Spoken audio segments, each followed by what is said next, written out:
Everyone in the neighborhood thought Arthur was poor.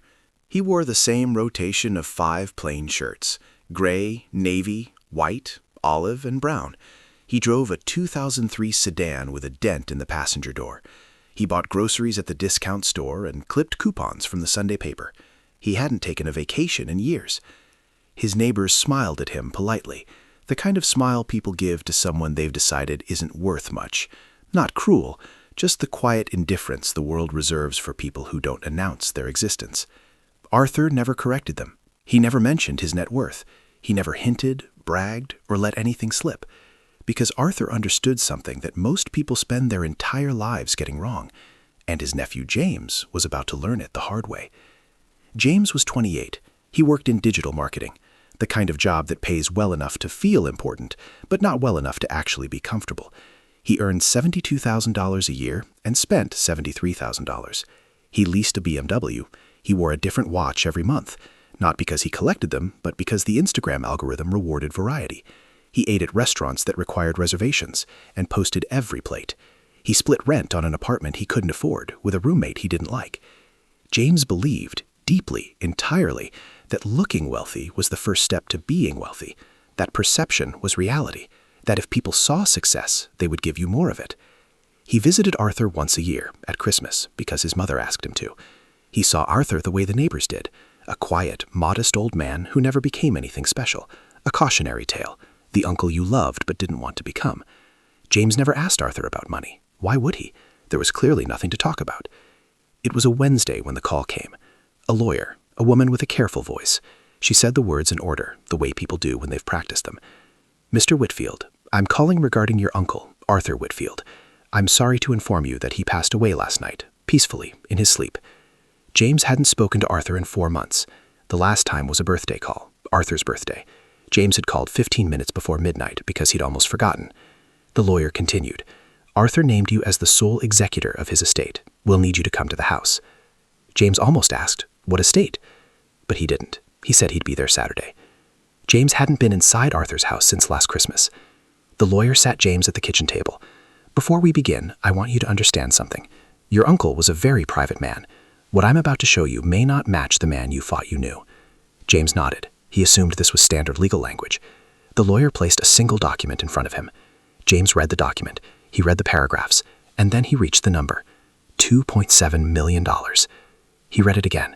$2,741,388.14.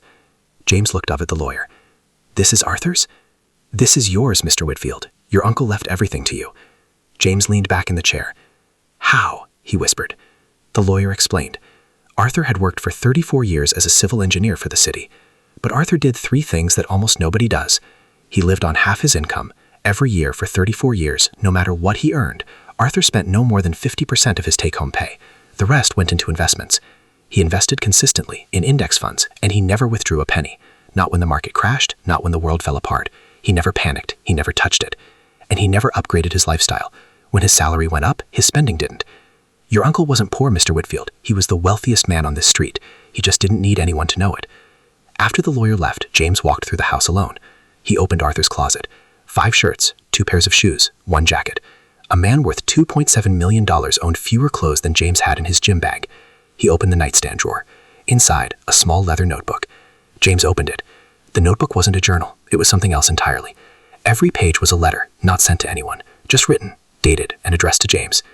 "Dear James, I watched you drive up today in a car that isn't yours. You wore a watch that cost more than my monthly grocery bill.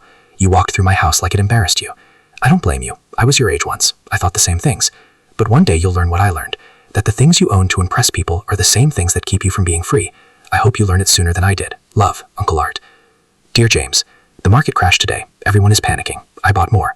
Not because I'm brave, because I've seen this before. Fear is expensive. Patience is free. The money was never the point. The freedom was.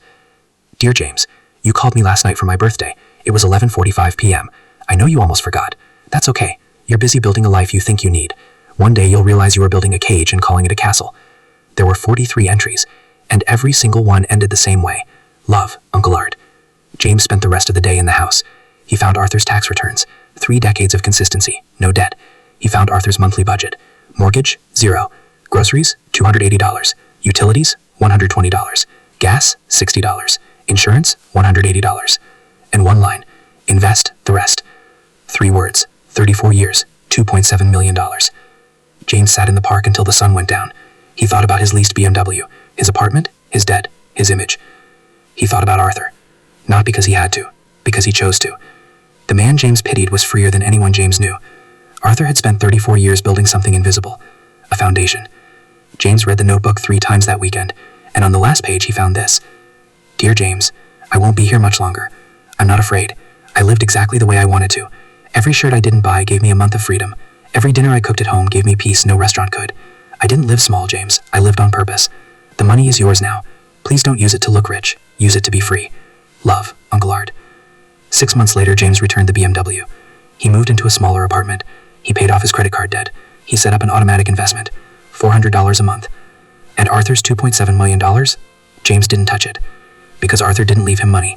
Arthur left him a lesson. Before the house was sold, James went back one last time. He stood in front of Arthur's closet. He reached for the gray shirt. He put it on. And every time he wears it, he hears the same words. I didn't live small, James. I lived on purpose. Wealth isn't what you show. It's what you keep.